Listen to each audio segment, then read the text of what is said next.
students, welcome to my channel. This is Dr. Kavita Chauhan from Prerna Coaching Academy. Today I am going to continue with the chapter Parties and Party System in India for class 12 Political Science. This is part 2 for this chapter. I have already uploaded part 1. Part 1 का link मैंने description box में share किया है और जो मेरे बाकी videos हैं क्लास 12 पॉलिटिकल साइंस के उनके लिंक्स भी डिस्क्रिप्शन बॉक्स में दिए हुए हैं. आप वो वीडियोस भी देख सकते हो. And if you are new to my channel, then do subscribe to my channel and also press the bell icon ताकि आपको मेरे सारे वीडियोस की अपडेट रेगुलरली मिलती रहे. So let's start with today's class on parties and party system in India. In part 1, I discussed about the meaning of a political party, functions performed by political parties, types of party system, and I also discussed about the how India began as a democratic country or how democracy was established in India after independence. Now in this we will discuss about the evolution of party system in India और उसको discuss करने के लिए जो सबसे पहले हम शुरुआत करेंगे इंडियन नेशनल कांग्रेस से. Indian National Congress which was formed before independence in 1885 and it was formed as a pressure group. Basically उस वक्त का जो उद्देश्य था इस पार्टी को फॉर्म करने का वो मेनली ये था कि उस वक्त जो हमारी कंट्री में कुछ एजुकेटेड क्लास थी और कुछ कमर्शियल क्लासेस थी उन लोगों को एक प्लेटफॉर्म मिला जिसपे वो डिस्कस कर सकते थे उस वक्त की जो इंडिया की सिचुएशन थी ब्रिटिश रूल के अंडर. तो ये जो पार्टी थी ये फॉर्म इसी पर्पज से हुई थी and this is one of the oldest parties of the world and it was founded in 1885 and it has experienced many splits. Independence के बाद कांग्रेस पार्टी ने बहुत स्प्लिट्स भी फेस की which we are going to discuss in next few videos. It evolved from its origin in 1885 as a pressure group for the newly educated professional and commercial classes to a mass movement in the 20th century. So 1885 में जब form हुई थी तो it was formed as a pressure group लेकिन धीरे धीरे फिर evolve हुई as a mass movement. Indian National Congress ने बहुत इंपॉर्टेंट रोल प्ले किया फ्रीडम स्ट्रगल मूवमेंट में और जो भी मूवमेंट्स लॉन्च की गई उस वक्त ब्रिटिश गवर्नमेंट के खिलाफ. तो जैसे कि अगर हम बात करें सिविल डिसोबीडियंस मूवमेंट की तो उन मूवमेंट्स की वजह से जो डिफरेंट सोशल ग्रुप्स थे हमारे उस वक्त कंट्री में वो सब धीरे धीरे इंडियन नेशनल कांग्रेस के साथ जुड़ते चले गए. तो अगर हम बात करें तो एक स्टेटमेंट दी हुई है बुक में जिसमें बोला गया है कि Congress was an ideological and social coalition. ऐसा क्यों बोला गया? ऐसा इसलिए बोला गया that before independence it brought together diverse groups, peasants, industrialist, urban dwellers, villagers, workers, lower and upper classes and caste all found space within the Congress. तो जो इतने सारे हमारी कंट्री में उस वक्त सोशल ग्रुप्स थे सब के सब जो थे कांग्रेस से जुड़ते चले गए. And by the time of independence it got transformed into a rainbow like social coalition. और इंडिपेंडेंस होते होते मतलब जब हमें इंडिपेंडेंस मिली वो समय आते आते कांग्रेस जो थी वो इवॉल्व हो चुकी थी as a social coalition. Congress को एज एन आइडियोलॉजिकल कोलिशन भी उस वक्त पहचाना गया और उसका कारण ये था that Congress accommodated the revolutionary and pacifist. मतलब जो डिफरेंट आइडियोलॉजी के लोग थे उन सबको जगह मिली कांग्रेस पार्टी में. अगर हम बात करें जैसे कि रेवोल्यूशनरीज तो जो रेवोल्यूशनरीज थे वो बिलीव करते थे मतलब जो रेवोल्यूशन के थ्रू इंडिपेंडेंस हासिल करने में. लेकिन जो पैसिफिस्ट थे वो थोड़ा जो शांति के साथ कामनेस के साथ इंडिपेंडेंस की तरफ बढ़ना चाहते थे. तो डिफरेंट आइडियोलॉजीज थी लेकिन दोनों को जगह मिली इंडियन नेशनल कांग्रेस में. इसी तरीके से जो कंजर्वेटिव्स थे जो ओल्ड ट्रेडिशंस में बिलीव करते थे या पुराने रीति रिवाजों में बिलीव करते थे, पुरानी विचारधारा के थे, जो रेडिकल्स थे वो चेंज चाहते थे. हर तरह की जो आइडियोलॉजी थी या विचारधारा थी उसको इंडियन नेशनल कांग्रेस में एक जगह मिली. इसलिए इसको एक आइडियोलॉजिकल कोलिशन भी उस वक्त बोला गया. In pre independence days many organisations and parties with their own constitution and organisational structure were allowed to exist within the Congress. और जो बाकी के कुछ पॉलिटिकल ग्रुप्स थे उनके हालांकि अपने कॉन्स्टिट्यूशन थे, अपना ऑर्गेनाइजेशनल स्ट्रक्चर था लेकिन उनको भी within the Congress existence मिली. तो ये चीजें हैं जो इस स्टेटमेंट को जस्टिफाई करती हैं. उसके बाद हम बात करेंगे फर्स्ट जनरल इलेक्शंस की कि उस वक्त इंडियन नेशनल कांग्रेस की क्या पोजीशन थी. फर्स्ट जनरल इलेक्शन जो हुए 1951 और 1952 में, तो जो रिजल्ट उस वक्त आए उससे किसी को भी हैरानी नहीं हुई, क्योंकि इंडियन नेशनल कांग्रेस को मिली थी मेजॉरिटी और सबसे ज्यादा सीट्स। उसके जो कारण थे वो ये थे दैट इंडियन नेशनल कांग्रेस, तो मतलब इसलिए किसी को सरप्राइज नहीं हुआ। The results of the first general election did not surprise anyone. The Indian National Congress was expected to win this election. Pandit Jawaharlal Nehru led the Congress campaign and toured through the country. Pandit Jawaharlal Nehru was a very popular leader at that time, and under his charismatic leadership, you can say that he led this Congress campaign and he toured the country, throughout the country. तो ये reason से और किसी ने भी इस चीज को हैरानी से नहीं लिया। उसके बाद अगर हम स्टेट इलेक्शन जो उस वक्त हुए, स्टेट लेजिस्लेटिव असेंबलीज के इलेक्शन, उनकी अगर बात करें तो उसमें भी Congress scored big victory in those elections as well. It won a majority of seats in all the states except Travancore, Cochin, Madras and Orissa, but finally formed government even in these states. तो ये मैं बात कर रही हूँ जो हमारे first general election जब हुए थे, तो जब रिजल्ट आया था तो हालांकि कुछ स्टेट्स थी, 3 या 4 जो स्टेट्स थी उस वक्त उनमें मेजोरिटी नहीं मिली थी, आप कह सकते हो सक्सेस नहीं मिली थी, लेकिन फिर बाद में गवर्नमेंट ने वहां पे भी सरकार बनाई। उसके बाद जो सेकेंड और थर्ड जनरल इलेक्शंस थे उनमें भी Congress could maintain the same position in Lok Sabha bye winning 3/4 of the seats. Second और थर्ड इलेक्शन में भी सेम सिचुएशन रही। तो यहाँ पे एक और चीज मैं डिस्कस करना चाहूंगी that this was the time when there was a Congress dominance which could be seen in our political arena or political sphere. Congress की एक डोमिनेंट पोजीशन थी यहाँ पे। हमने वन पार्टी सिस्टम के बारे में मैंने डिस्कस किया कि जिसमें सिर्फ एक सिंगल पार्टी को अलाउ किया जाता है कि वो पावर को कैप्चर करें या गवर्नमेंट फॉर्म करें। तो एक तरीके से आप देख सकते हो कि जो हमारे इंडिपेंडेंस के बाद वाले ये डेकेड्स थे, Indian National Congress also was the dominant party and it could get majority and it was the only party which was forming government again and again. तो इसलिए इसको वन पार्टी डोमिनेंस बोला गया। लेकिन हमारे यहाँ की जो ये वन पार्टी डोमिनेंस थी वो जो दूसरी कंट्रीज की वन पार्टी सिस्टम था उससे अलग थी। उसमें जो मेन डिफरेंस था वो ये था that in those countries the electoral system was such that no other political party was allowed either to exist, or even if they existed they had no you can say position. लेकिन हमारी country में ऐसा नहीं हुआ। हमारी country में जो elections हुए, elections happened under free and fair conditions and all the political parties जो उस वक्त एग्जिस्ट करती थी they were allowed to contest elections in a free and fair manner. तो आप ये कह सकते हो कि हमारी कंट्री की जो ये वन पार्टी डोमिनेंस थी it was very different from the single party system which was existing in that at that time in other countries like China और Mexico.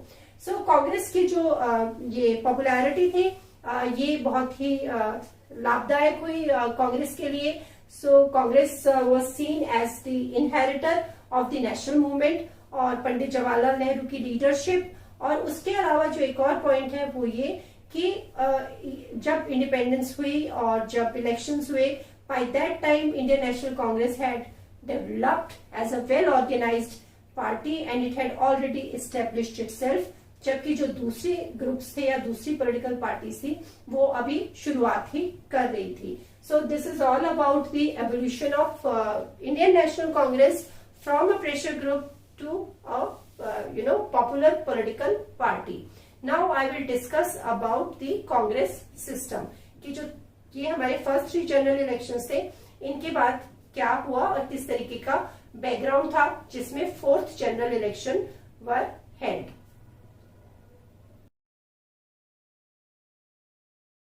So when we are discussing about Congress system, so we are mainly focusing on the you can say dominance of Congress party in the political sphere. यहाँ पे हम बात करेंगे 3rd general election के बाद से। So now what happened that prime minister Pandit Nehru he passed away in May 1964। Many outsiders questioned whether India's democratic experiment will survive after Nehru or not। जब India ने इंडिपेंडेंस के बाद डेमोक्रेसी एस्टेब्लिश करने का decision लिया था उस वक्त पे इंटरनेशनल लेवल पे काफी एप्रीहेंशंस थी कि क्या India as a democratic country succeed कर पाएगा या नहीं। लेकिन फिर उनकी जो सारी के सारी जो डाउट्स थे वो क्लियर हो गए थे और India started it's journey following this democratic path and it was very smooth. लेकिन यहाँ पे 1964 में पंडित जवाहरलाल नेहरू की डेथ के बाद फिर से there were speculations which were existing at that time regarding India's experiment of democracy. There were doubts if the new leadership would be able to handle the multiple crises that awaited a solution. This was the time when the country was facing multiple crises.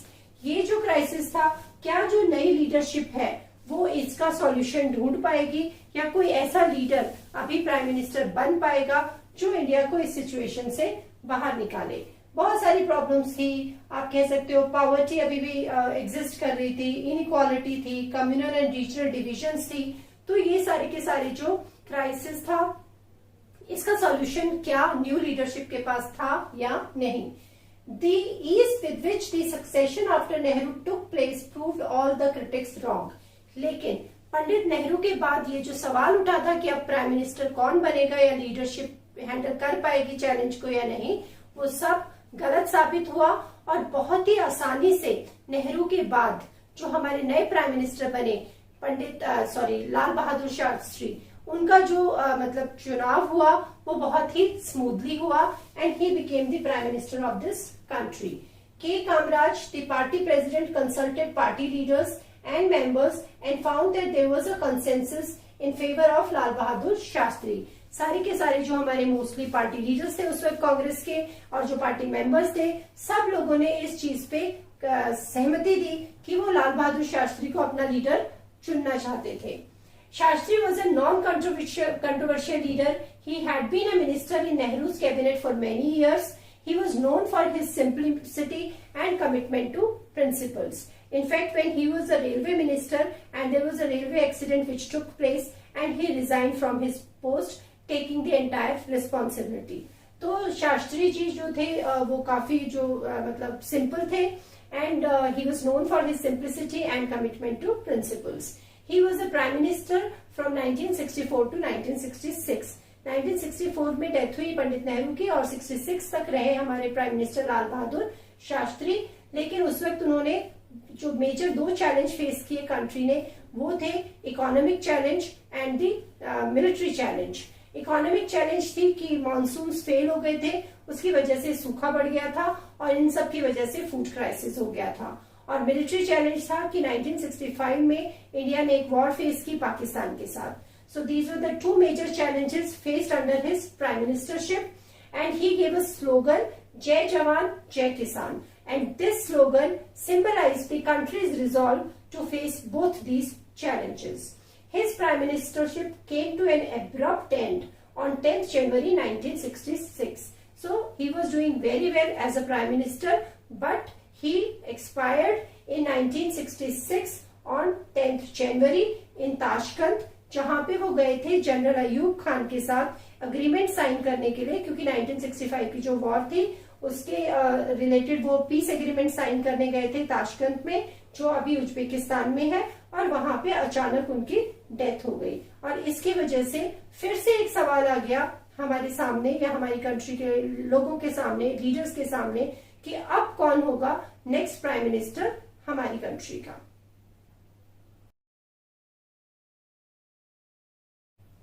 After the death of Lal Bahadur Shastri, the Congress faced this challenge of political succession once again. And now, this time, there was an intense competition between Morarji Desai and Indira Gandhi. जब लाल Bahadur Shastri prime minister बने थे तो सारे के सारे जो party members थे या लीडर्स थे उन्होंने उनके लिए एग्री किया था और देयर वाज ए कॉन्सेंसस। लेकिन इस टाइम ऐसा नहीं हुआ।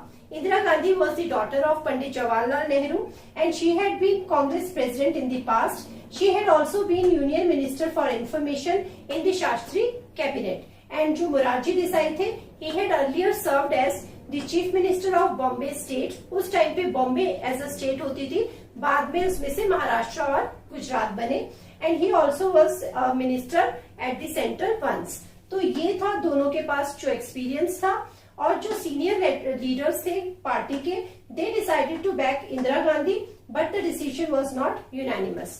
वो चाहते थे कि इंदिरा गांधी को सपोर्ट दें, लेकिन ये डिसीजन यूनानिमसली नहीं लिया जा सका क्योंकि जो कुछ लीडर्स थे दूसरे, वो नहीं चाहते थे कि इंदिरा गांधी को चूज किया जाए as prime minister, and they were in favour of Morarji Desai. Finally this contest was resolve through a secret ballot. एक सीक्रेट बैलेट कराया गया, वोटिंग कराई गई, और फिर उसके बाद ही ये जो कॉन्टेस्ट था ये रिजॉल्व हो पाया। Indira Gandhi defeated Morarji Desai and by securing the support of more than 2/3 of the parties MPs. Party के जितने भी मेंबर पार्लियामेंट्स थे उनमें से 2/3 जो सपोर्ट थी वो मिली इंदिरा गांधी को, and then she became the prime minister of the country. Now I will discuss about the general background before the general elections. जो 4th जनरल इलेक्शंस हुए थे उससे पहले जो सिचुएशन थी कंट्री में, पहले हम वो आज डिस्कस करेंगे, फिर नेक्स्ट वीडियो में मैं डिस्कस करूंगी पूरा 4th जनरल इलेक्शंस के बारे में। तो यहाँ पे जो कंट्री इस वक्त प्रॉब्लम्स फेस कर रही थी वो बहुत ज्यादा प्रॉब्लम्स थी। The country witnessed major changes. There was a decline in agricultural production. अभी थोड़ी देर पहले मैंने ये डिस्कस किया था कि क्योंकि मानसून फेल हो गए थे, लाल बहादुर शास्त्री जब प्राइम मिनिस्टर थे, सो उसकी वजह से ये जो टाइम चल रहा था इसमें एग्रीकल्चर प्रोडक्शन जो थी वो बहुत डिक्लाइन हो गई थी, and because of that there was serious food shortage. There was depreciation of foreign exchange reserves, sharp rise in military expenditure. 1962 में एक वॉर फेस की थी कंट्री ने, उसके बाद 1965 में वॉर फेस की थी। तो 1967 में जब 4th जनरल इलेक्शंस हुए उससे पहले का जो इमीडिएटली ये बैकग्राउंड था वो इस तरीके की कुछ कंडीशंस थी कंट्री में जो देखी जा रही थी। There was price rise. People started protesting against the prices of essential commodities. जो लोग थे वो इन चीजों से काफी परेशान हो चुके थे और लोगों ने प्रोटेस्ट शुरू कर दिए थे गवर्नमेंट के खिलाफ या सिस्टम के खिलाफ, क्योंकि जो एसेंशियल कमोडिटीज थी उनके प्राइसेस भी बहुत बढ़ गए थे। और इसके साथ साथ फूड स्कार्सिटी भी हो गई कंट्री में, क्योंकि एग्रीकल्चर प्रोडक्शन जब डिक्लाइन हो गई थी तो उसका असर सारे जो हमारे ये एरियाज थे इनमें देखा जा रहा था। देन उसके बाद और जो रिलेटेड प्रॉब्लम्स हुई इन्हीं से वो थी ग्रोइंग अनएम्प्लॉयमेंट, और उसकी वजह से काफी जगहों पे ग्रुप्स जो थे वो फॉर्म होने शुरू हो गए। काफी जगह पे बंद ऑर्गेनाइज किए गए, हड़ताल ऑर्गेनाइज की गई। तो ये चीजें उस वक्त कंट्री में हो रही थी। The government saw these protest as a law and order problem. ये एक गलती थी यहाँ पे, गवर्नमेंट ने इसको एक लॉ एंड ऑर्डर प्रॉब्लम समझा। जो लोग फेस कर रहे थे उनके इश्यूज को ज्यादा इस वक्त अटेंशन नहीं मिली, और जिसकी वजह से जो दूसरे ऑपोजिशन पार्टीज थी जैसे कि कम्युनिस्ट पार्टीज थी यहाँ पे और सोशलिस्ट पार्टीज थी, these parties launched struggles for greater equality. So this was the background in which the 4th general elections were held. यहाँ पे एक और इम्पोर्टेंट डेवलपमेंट इस वक्त हुई कि ये जो हमारी ये तो कांग्रेस पार्टी के साथ जो भी हमने डिस्कस किया वो सब हो रहा था, उसके साथ साथ जो हमारे दूसरे डिफरेंट पॉलिटिकल पार्टीज थी, ऑपोजिशन थी, उन्होंने भी अभी ये रियलाइज किया था कि क्योंकि वो सब यूनाइटेड नहीं थे और अलग अलग वो इलेक्शन कंटेस्ट करते थे, उसकी वजह से वोट बढ़ जाती थी, जिसका सारा फायदा जो था वो कांग्रेस पार्टी को मिल रहा था। सो ये जो पार्टीज थी, हालांकि इनकी आइडियोलॉजी बहुत अलग थी और इनके जो प्रोग्राम्स थे वो भी बहुत अलग थे, बट यहाँ पे इन्होंने एक डिसीजन लिया, and these parties that were entirely different in their programmes and ideology, they got together to form anti Congress fronts. तो इन सारी पार्टीज ने, अब यहाँ पे मेन पार्टीज ने डिसाइड किया कि वो एंटी कांग्रेस फ्रंट्स फॉर्म करेंगे और जो इलेक्शन है उसमें मतलब इलेक्टोरल अलायंस फॉर्म करेंगे और इलेक्शन लड़ेंगे। और ये वाला जो पूरा का पूरा स्ट्रेटेजी थी, इस स्ट्रेटेजी को राम मनोहर लोहिया जो सोशलिस्ट लीडर थे, उन्होंने इस स्ट्रेटेजी को नाम दिया नॉन कांग्रेसिज्म। तो ये जो नॉन कांग्रेसिज्म था, ये इस वक्त की एक बहुत ही इम्पोर्टेंट पॉलिटिकल डेवलपमेंट थी जो हमारी कंट्री में देखी गई। अब ये मेरा जो सेकंड पार्ट था, इसके बाद जो नेक्स्ट पार्ट में अपलोड करूंगी उसमें मैं पूरा डिस्कस करूंगी 4th जनरल इलेक्शंस के बारे में, और कैसे ये जो अभी तक हमने पढ़ा कांग्रेस डोमिनेंस के बारे में, कांग्रेस सिस्टम के बारे में, कैसे 4th जनरल इलेक्शंस के बाद से ये जो डोमिनेंस थी वो ग्रेजुअली डिक्लाइन होनी शुरू हुई, और फिर एक ऐसा टाइम भी आया जब मेजोरिटी हासिल करना ही कांग्रेस के लिए मुश्किल होने लगा। तो वो मैं डिस्कस करूंगी थर्ड पार्ट में। Stay tuned for that. Thank you so much.